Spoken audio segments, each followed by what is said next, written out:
అవకాశం ఇచ్చిన అయ్యగారికి నా వందనాలు. ప్రభు ప్రాథమిక తండ్రికి నా వందనాలు చెల్లిస్తున్నాను. చిన్న ప్రార్థన చేసుకున్నాను. కృపగల దేవా స్తోత్రము, దయగల తండ్రి మహానందుడా, ఈ ఘనమైన శ్రేష్టమైన పాదములకు వందనములు, స్తోత్రములు ప్రభా.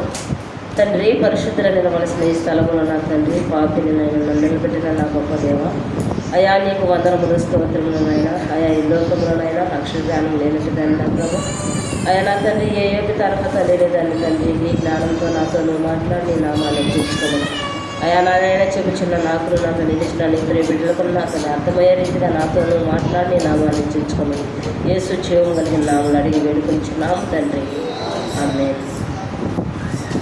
నాకు ఇచ్చిన యొక్క మాట యోహాను సువార్త 19:30 వచనంలో. యోహాను సువార్త 19:30.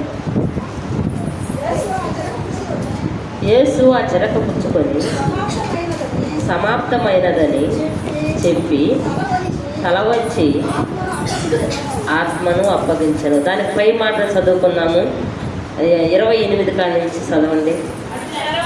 అటు తర్వాత సమస్తమును అప్పటికి సమాప్తమైనదని యేసు ఎరిగి లేఖనము నెరవేరినట్లు నేను దప్పిగొనుచున్నాననే అనెను. లేఖనము నెరవేరినట్లు నేను దప్పిగొనుచున్నానని అక్కడ ప్రభువు పలుకుచున్నాడు. అక్కడ ఆయన చెప్తూ ఉన్నాడు, దేవుడు సమస్తమును జరిగించిన తర్వాతే సమాప్తమైనదని ఈ లేఖనాల్లో రాయించి ఉన్నాడు. ఇక్కడ నాకు ఇచ్చిన యొక్క మాటలో ఆయన దప్పిగొనుచున్నాడు. యేసు ఆ చెరకను పుచ్చుకొని సమాప్తమైనదని చెప్పి తల వంచి ఆత్మను అప్పగించను. ఆత్మను దేవునికి అప్పగించాడు. దేవుడు ఈ విధంగా ఎందుకు చేశాడంటే, తండ్రి ఆయన పట్ల ఒక బాధ్యత అనేది పెట్టాడు కాబట్టి ఆ బాధ్యతను నెరవేర్చడానికి కుమారుడు ఈ లోకములోకి వచ్చి సమస్తమును సమాప్తమైనదని అక్కడ లేఖనంలో చెప్తూ ఉన్నాడు. సమస్తమును సమాప్తమైనదని మనం ఎప్పుడు చెప్తామంటే, ఒక పని మనము తలపెట్టుకున్నప్పుడు ఆ పని అంతా అయ్యిందాకా మనం సమాప్తమైనదని చెప్పలేము. ఇప్పుడు మనకు దేవుడు ఎంతో చక్కగా ఈ యొక్క మందిరాన్ని మనకు దయచేసి ఉన్నాడు. ఆ యొక్క మందిరానికి కొన్ని కొరతలు అలాగే ఉన్నాయి. కానీ మందిరం పని మనకు పూర్తయిపోయిందా? ఇంకా కొన్ని పనులు మిగిలిపోయి ఉన్నాయి.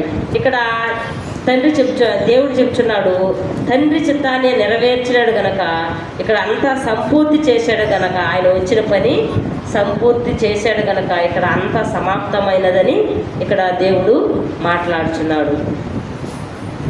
ఇక్కడ దానికి సాదృశ్యంగా నాకు ఇచ్చిన యొక్క మాటలు యోహాను సువార్తలోనే 17:4 చూద్దాం. 17:4. చేయుటకు నీవు నాకిచ్చిన పని నేను సంపూర్ణముగా నెరవేర్చు భూమి మీద నిన్ను మహిమపరిచితిని. చేయుటకు నాకు ఇచ్చిన పని సంపూర్ణంగా. ఇక్కడ దేవుడు కూడా మనకు ఎన్నోసార్లు లేఖనాల ద్వారా దైవచనం ద్వారా మనతో మాట్లాడుతూ హెచ్చరిస్తూ ఉంటాడు. అక్కడ చెప్తున్నాడు, చేయుటకు నీకు నేను ఇచ్చిన యొక్క పని శక్తి లోపము లేకుండా కూడా మనం కూడా చేయాలి.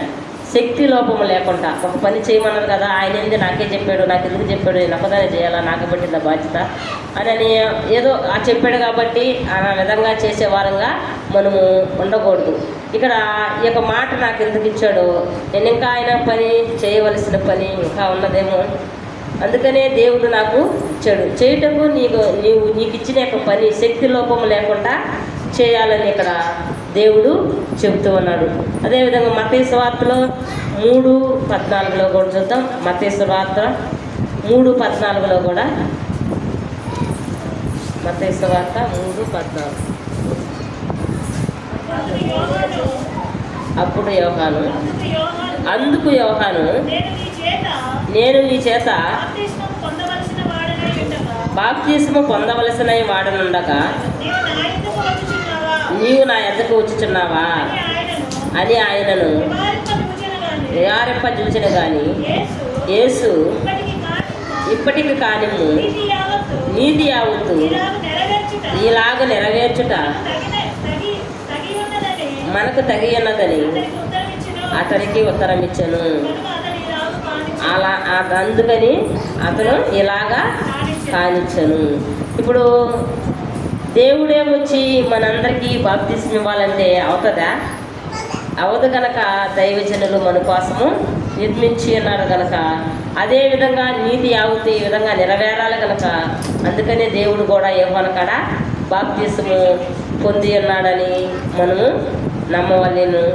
ఇక్కడ అదే చెప్తున్నాడు ఆయన, నీతి యావత్తు ఈ విధంగా నెరవేరాలి గనక నువ్వు నాకు బాప్తిస్మము ఇవ్వాలని అక్కడ దేవుడు మాట్లాడుచున్నాడు. తర్వాత బాప్తిస్మం తీసుకున్న తర్వాత పరిశుద్ధాత్మ దేవుని మీదకి వచ్చినట్లుగా, పావురము వలె దేవుని మీదకి వచ్చినట్లుగా మనము లేఖనంలో చూస్తూ ఉన్నాము. అక్కడ దేవుని ఆత్మ వచ్చినట్లుగా ఉన్నది. కానీ మనము బాప్తిస్మం తీసుకున్నప్పుడు మన మీదకి ఏ ఆత్మ వస్తుంది? దేవుని ఆత్మ వస్తుందా? దురాత్మ వస్తుందా? చాలామంది అంటూ ఉంటారు, నేను గుమ్ముగా ఉండే పోనమ్మా బాప్తిస్మం తీసుకున్నాను, ఆ చిన్న శ్రమలు కదమ్మా మేము పడేదే, చిన్న బాధలు కదమ్మా మేము పడేదని చెప్తూ ఉంటారు. మన జాన్ మార్కుల ఇంటి దగ్గర కూడా ఒక ఆమెను ఎత్తరించినప్పుడు ఆమె అనింది, నేను తెలియక ఒకసారి పోయానమ్మా, నేను చిన్న బాధలు పడలేదు, గుడికి తర్వాత బావిలో పడిపోవాలని కూడా పెత్తోపులో పోయిందంటారు. బావిలో పడిపోవాలని కూడా పెత్తోపులోకి తీసుకోపోయిందంట. ఏ ఆత్మది? దురాత్మ. ఇక్కడ యేసు ప్రభు బాప్తిస్మం పొందిన తర్వాత ఏ ఆత్మ వచ్చింది ఆయన మీదకి? దేవుని ఆత్మ పావురము వలె ఆయన మీదకి వచ్చి ఉన్నది. ఇక్కడ మన మీదకైతే దురాత్మ వస్తున్నది. ఎందుకని వస్తున్నదంటే, దేవుని యందు విశ్వాసం ఉంచి దేవుడు నా పట్ల ఇంత గొప్ప కార్యము జరిగించిన నా తండ్రి, మరణించి మృత్యుంజయుడై తిరిగి లేచిన యొక్క ప్రభు, మరలా నేను కూడా మరణించినప్పుడు మరలా పునరుత్థాన జీవితంలోకి ఆయన నన్ను లేపుతాడన్న గ్రహింపు నీవు నేను కలిగి బాప్తిస్మం తీసుకుంటే అవి ఎన్ని శ్రమలు వచ్చినా, ఎన్ని బాధలు వచ్చినా, ఎన్ని హింసలు వచ్చినా దాని నుండి మనము పక్కకి తొలగిపోము. ఎందుకంటే ఏదో ఒక రోజు మనం ఈ లోకంలో చనిపోవాల్సిన వారమే. కొద్ది రోజులు బతుకుతాము, తర్వాత చనిపోతాము. ఒక సహోదరి సంఘంలో బాప్తిస్మం తీసుకున్న తర్వాత ఆమె భయంకరంగా బాగలేకుండా వచ్చినప్పుడు మరలా లోకంలో పడిపోయింది. ఆ విషయమే ఎంతో బాధపడ్డాము, ఎంతో దుఃఖపడ్డాము, ఎంతో ప్రార్థన చేసాము. ఆమెకు చెప్పాము, అమ్మ ఈరోజు వైద్యులు మంత్రగాళ్ళు నిన్ను బ్రతికించవచ్చేమో, ఆ యొక్క శక్తి అపవాదికి ఉన్నది. కానీ నువ్వు చనిపోయిన తర్వాత నిన్ను పరలోక రాజ్యంలో చేర్చాలంటే వారెవరు నిన్ను పరలోక రాజ్యంలో చేర్చరు. ఇది స్వల్పకాలమైన జీవితము. ఈ జీవితంలో ఈ కొద్ది దినంలో మనం బాధను ఓర్చుకోలేకపోతే యుగాయుగంలో దేవుని సన్నిధిలో అక్కడ నరకంలో ఆ అగ్నిగుండంలో ఉండాలంటే నువ్వు నేను ఉండలేము, సహించలేము అని ఎన్నోసార్లు చెప్పినా కూడా ఆమె తెలుసుకోకుండా ఆ లోకంలోనే ఉండి కొద్ది రోజులే బ్రతికి మరణించింది. ఆమె స్థానం ఏమైనదో నీకు నాకు తెలిసే ఉన్నది. అట్లాంటి గ్రహింపులోకి మనము రాకూడదు. అది ఎంత శ్రమైనా బాధ అయినా మనము దేవుళ్ళలోనే మొరపెట్టాలి. దేవునికే మనం మొరపెట్టినప్పుడు ఆయన మనకు ప్రత్యుత్తరము ఇస్తాడు. ఇంకొక మాట ఇక్కడ చూసుకున్నాము, మత్తయి సువార్త 26:6 చూడండి. మత్తయి సువార్త 26:6 చూడండి. మాట చూసుకున్నాము. మత్తయి సువార్త 26:6. యేసు బెతానీలో సీమోను కుష్ఠరోగి అయిన సీమోను ఎంట ఉన్నప్పుడు ఒక స్త్రీ మిక్కుల ఇలువగల అత్తర బుడ్డి తీసుకొని ఆయన యొద్దకు వచ్చి ఆయన భోజనమునకు కూర్చుండగా దాన్ని ఆయన తల మీద పోసెను. శిష్యులు చూసి కోపపడి, ఈ నష్టం ఎందుకు? దీనిని గొప్ప వెలకు అమ్మి పేదలకి ఇవ్వచ్చునే అనేది. యేసు ఆ సంగతి తెలుసుకొని, ఈ స్త్రీ నా విషయమై ఒక మంచి కార్యము చేసింది, ఈమెని మీరేలా తొందర పెట్టుచున్నారు? పేదలు ఎల్లప్పుడూ మీతో కూడా ఉన్నారు, కానీ నేను ఎల్లప్పుడూ మీతో కూడా ఉండను. ఈమె ఎత్తరు నా శరీరం మీద పోసి నా శరీరం మీద పోసి నా భూస్థాపన నా భూస్థాపన నిమిత్తము నిమిత్తము దీనిని చేసెను. దీనిని చేశాను. సర్వలోకమందు ఈ సువార్త ఎక్కడ ప్రకటింపబడినను అక్కడ ఈమె చేసినది ఈమె జ్ఞాపకార్థముగా ప్రదర్శింపబడినని మీతో నిశ్చయముగా చెబుతున్నానని ఇక్కడ వారితో అంటున్నాడు. ఇక్కడ ఆ అత్తరు ఆమె తీసుకొచ్చింది కానీ దాని ఎంత అనేది ఆమె వెల కట్టలేదు. ఆమె హృదయంలో విశ్వాసం ఉంచి ఆ యొక్క అత్తరును తీసుకొచ్చి ప్రభువు యొక్క శ్రమ పైన పోసి ఉన్నది. ఆమె తెచ్చిన యొక్క అత్తరుని శిష్యులైతే దాన్ని ఎలకట్టారు కానీ ఆమె అయితే దాన్ని వెలకట్టలేదు. ఆమె హృదయానుసారముగా వచ్చి దేవునికి సమర్పించుకున్నది. పేదలు ఎల్లప్పుడూ మీతో కూడా ఉంటారు. వారికి ఎప్పుడైనా సహాయం చేయొచ్చు. మనం ఏదో ఒక పండుగ వస్తేనే కానీ ఇలాంటి పేదలకి ఏదో మనం కలిగింది ఒక చీరలు ఇయటమో ఏదో ఒకటి ఒక సహాయంగా ఒక చేయటమో చేస్తూ ఉంటాము. కానీ ఇక్కడ దేవుడు చెప్తూ ఉన్నాడు, పేదలు ఎల్లప్పుడూ మీతో కూడానే ఉంటారు. వారికి ఎప్పుడైనా మీరు సహాయము చేయొచ్చునని ఇక్కడ ప్రభువు మాట్లాడుతున్నారు. ఏ విధంగా వారికి సహాయపడగలము, ఏ విధంగా మనం మనకు తోడ్పడగలము. ఇక్కడ దైవజనులు మనకు ఎన్నోసార్లు లేఖనంలో చెప్తూ ఉన్నాడు, ఒక కార్యం చేసుకున్నప్పుడు వాళ్ళు పాకపోతే బాధపడతారు, వాళ్ళు పాకపోతే మనం నిందిస్తారు, వాళ్ళతో కలిసి మేము ఉంటేనే కదా దేవుని ప్రేమ మనకు చూపించగలుగుతాము అని చెప్పని మాట్లాడుకుంటారే కానీ ఆ యొక్క కార్యంలోకి పోయి మనం నిందు చేసి రావటం కాదు. కానీ వాళ్ళు బాధలో ఉన్నప్పుడు, వాళ్ళ దుఃఖంలో ఉన్నప్పుడు వాళ్ళ దగ్గరకు పోయి మనం ఓదార్చినప్పుడు, వారికి సాటైన సహాయం మనం చేసినప్పుడు వాళ్ళు సంతోషిస్తారా? ఆ కార్యం లేకపోయి మనం వాళ్ళు పెట్టింది మనం భుజించి వస్తేనే వాళ్ళు పట్ల సంతోషిస్తారా? వారు కష్టంలో ఉన్నప్పుడు, వారు దుఃఖపడుతున్నప్పుడు, వారి సమస్యల్లో ఉన్నప్పుడు వారి దగ్గరకు పోయి వారు పరామర్శించి వారి బాధలు కనుక్కొని వారికి సాటి అయిన సహాయం చేసి ఆ సహాయం చేయలేని స్థితిలో ఒక ఓదార్పు మాట వారితో మాట్లాడి ప్రేమగా వారితో మాట్లాడి వచ్చినప్పుడు మనము ఆ ప్రేమను అనేది వాళ్ళకి పంచిపెట్టచ్చు. ప్రభు ప్రేమను వారికి రుచి చూపించవచ్చు. పెళ్ళి ఇందులో పోతేనే కాదు, ఏదైనా కార్యాలప్పుడు పోతేనే కాదు. ఇక్కడ మనం ఎందుకు ఈ విధంగా దైవజనులు మనకు బోధిస్తున్నారంటే దేవునిలో మనం ఒక ప్రత్యేకత కలిగి ఉండాలని వారు ప్రయాసపడుతున్నారు. ఇందు చేసి సంతోషించు వారి ఇంటికి వెళ్ళుట కంటే ప్రలాపించి ఏడ్చు వారి ఇంటికి వెళ్ళుట ఎంతో ఆశీర్వాదం అని ఇక్కడ దేవుడు చెప్తూ మనకు రాయిస్తూ ఉన్నాడు. మనమైతే అంటాము అక్కడికి వెళ్ళకూడదు. నేను ఆ రోజు అక్కడ ఎంగనపాలెంలో ఆ స్త్రీ చచ్చిపోయినప్పుడు ఆ కార్యక్రమం అయిపోయిన తర్వాత అందరూ వెళ్ళిపోయిన తర్వాత పాపను తీసుకొని వెళ్ళాము మేము చూడడానికి. చాలామంది బిడ్డని ఇక్కడికి ఎందుకు తీసుకొచ్చావు, ఇక్కడ తీసుకురాకూడదు, తీసుకెళ్ళమంటున్నారు. అదేం కాదు, మాకు అలాంటివేమీ లేదమ్మా, మా ప్రభువే చూసుకుంటాడు అని చెప్పని మేము చెప్పడం జరిగింది. ఎందుకంటే వాళ్ళకి ఒక భయము, ఆ చనిపోయిన వారు మనం ఎక్కడ పట్టుకుంటారు అని. బైబిల్ చెప్తున్నది చనిపోయిన వారు మరలా ఎక్కడ ఎన్నడూ తిరిగి వచ్చినట్టుగా లేదు. దురాత్మలు ఒక్కటే, ఆ దురాత్మ సమూహములే వాడిని ఎంటాటైన గ్రహింపు వారికి లేదు కనుక చనిపోయిన వారు దెయ్యమవుతుందని అనుకుంటున్నారు. ఇక్కడ ఇంకొక విషయంలో చదవలేదు కానీ ఉదాహరణ చెప్తాను. మనము లేఖనాలు ఎంతోమంది మనం ఇక్కడ ఇప్పుడు దాకా చెప్పారు. యేసు ప్రభు కూడా నాకు ఇచ్చిన మాటలో కూడా దప్పికొనుచున్నానని ఆత్మ దప్పిక కలిగి ఉన్నాడు. శరీర దప్పిక కలిగి ఉన్నప్పుడు ఆ యొక్క సమరయ స్త్రీ దగ్గర చెప్పి ఉన్నాడు. ఆత్మానుసారమైన దప్పికి ఈ సిలువలో పలికి ఉన్నాడు. శరీరసారమైన దప్పికి ఆ యొక్క సమరయ స్త్రీ దగ్గర మాట్లాడి ఉన్నాడు. మనం ఎంతో శ్రమించే మనసు కలిగి ఉండాలని మనం ఇప్పుడు దాకా ఎంతో మంది మనము మాట్లాడుకొని ఉన్నాము. క్షమాపణ, ఒక వ్యక్తిని మనం క్షమించమని అడిగితే మనకి చిన్నతనం అనుకుంటాము. కానీ ఆ యొక్క క్షమాపణ అనే ఒక మాటలో దాంట్లో ఎంతో ఇలువ ఉన్నది, ఎంతో మాధుర్యము ఉన్నది, ఆ ప్రేమ ఉన్నది. మనం కనీసము మన భర్తని మనం క్షమించలేని వారుగానే ఉంటాము, మన భార్యను మనం క్షమించలేని వారిగానే ఉంటాము. ఆ రాజు అవ్వ ఆదామే పాపము చేశారు అని చెప్పని అనుకుంటాము మనము. అవ్వ ఆదాము కూడా చేసిన పాపం ఏంటి, ఆదాముకి ఈ పండు తినవద్దని చెప్పని దేవుడు చెప్పినప్పుడు స్త్రీకి ఆ మాట చెప్పి ఉండడా? స్త్రీకి ఆ మాట తప్పకుండా చెప్పి ఉంటాడు. ఎందుకంటే తన భర్త కాబట్టి ఆ మాట చెప్పి ఉంటాడు. కానీ స్త్రీకి కూడా తెలుసు కాబట్టి సర్పము నన్ను మోసముచ్చినదని ఎందుకనింది, ఆమె చేయడం కూడా నేను తప్పు అని ఒప్పుకున్నదా? నిజమే ప్రభువా, నువ్వు నాకు చెప్పావు, దీన్ని నేను చేయకూడదు, చేశాను, నన్ను క్షమించయ్యాలని ఆవిడ ఒప్పుకోలేదు. ఆ యొక్క సర్పములను మోసపుచ్చినది నేను చెప్తున్నది.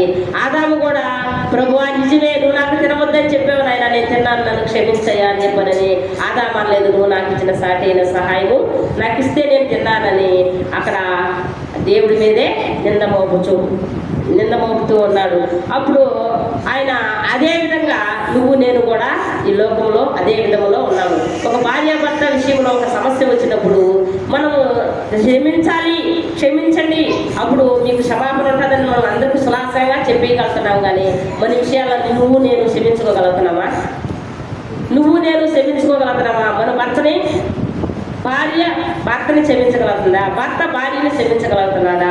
అలాంటి క్షమాపణ కలిగి ఉంటే నిజమే, నా భర్త పట్ల ఈ తొందరపాటు నేను చేసి ఉండకూడదు కదా, ఆయన మాట్లాడినప్పుడు నేను మౌనంగా ఉండొచ్చు కదా అని చెప్పని మనం ప్రార్థన చేసి ఆ క్షమాపణ కలిగి ఉంటే ఆయనకి ప్రేమ అనేది మన మీద కలుగుతుందండి.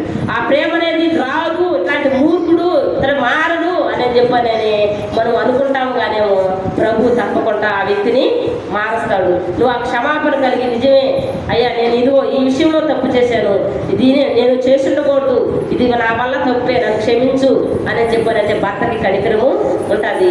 భార్యని కూడా నేను పురుషుడు కదా, స్త్రీ మీద నాకు అధికారం కదా, నేను ఎందుకు ఆమె క్షమాపణ అడగాలని భర్త అనుకోకూడదు. ఆ భర్త కూడా అనుకోవాలి, అవును నిజమే, నన్ను క్షమించమ్మా, నేనేదో తొందరపడ్డాను, ఈ మాట నేను అనుండకూడదు, నన్ను క్షమించు అని చెప్పని భర్త అనుకున్నప్పుడు భార్యకి ఆ యొక్క ప్రేమ అనేది కలుగుతుంది. అదేవిధంగా మన జీవితాల్లో మన కుటుంబంలోనే మనం క్షమించలేము, ఇతరుల మనం ఏం క్షమించగలుగుతాము? ప్రభు చెప్పిన మాటలు నువ్వు నేనైతే సునాయాసంగా చెబుతూ ఉంటాము. కానీ దాన్ని ఇప్పుడు దాన్ని గ్రహించుకోవాలి.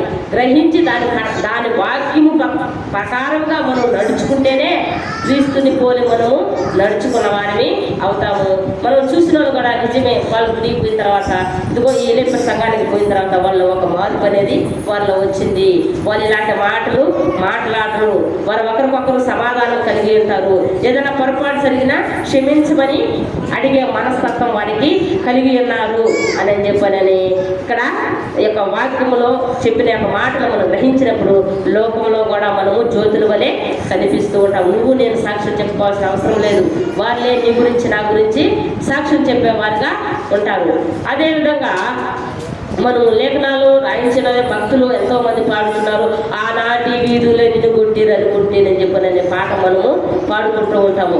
నిద్ర లేచిన మొలుచుకొని సాయంత్రం వరకు మనం ఏదో ఒక విషయంలో మన మాటల ద్వారా కానీ మన తలంపుల ద్వారా కానీ ఏదో ఒక మోసకరమైన మాటలు కానీ చాలామంది అంటారు దేవుడు సత్యంగా, బైబుల్ సత్యంగా అని అంటారు. దయచేసి ఆ మాట ఎప్పుడు మన ప్రాణం మీదకి వచ్చినా సరే దేవుని సత్యము బైబుల్ సత్యము చేయకూడదని ప్రభు ప్రార్థన మీకు అందరికీ మనం చేస్తున్నాను. నువ్వు దొంగ అయినా పర్వాలేదు, నిన్ను అపచికురాలన్నా పర్వాలేదు, నిన్ను నిందించినా హింసించినా పర్వాలేదు, ఈమె ఆ పని చేసే ఉంటారు, లేకపోతే ఎందుకు చెప్పలేదు అని చెప్పని అనుకుంటారేమో అని చెప్పని అనుకొని నువ్వు బైబిల్ సత్యము చేయకూడదు.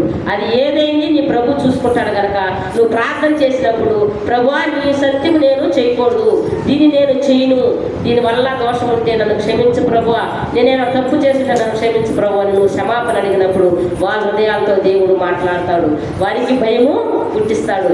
అదేవిధంగా మనము జీవించాలని ఈ యొక్క చదవబడిన వాక్యం ప్రకారము ఈ లేఖనాల ప్రకారము మనం జీవిస్తేనే తప్ప మనకు ఈ యొక్క మాటలకి ప్రార్థనకి ఒక అర్థం అనేది ఉంటుంది. ప్రియులారా, మనం అందరినీ ఈ యొక్క వాక్యము తెలుసుకొని ఈ యొక్క వాక్యం పట్ల విశ్వాసం కలిగి దైవజనులు ఎందుకు మనకి ఈ విధంగా చెప్తున్నారా, ఎందుకు మనల్ని ఈ విధంగా ఒక క్రమంలో నడిపిస్తున్నారా అని చెప్పననేది నువ్వు నేను గ్రహించుకుంటే మన జీవితాలను సరి చేసుకోగలుగుతాం. మన కుటుంబాన్ని ఈ లోకంలో ప్రభువు అనే యొక్క కుటుంబంలో మనము కట్టుకోగలుగుతామని దేవుడి మాట మనం చేస్తున్నాను.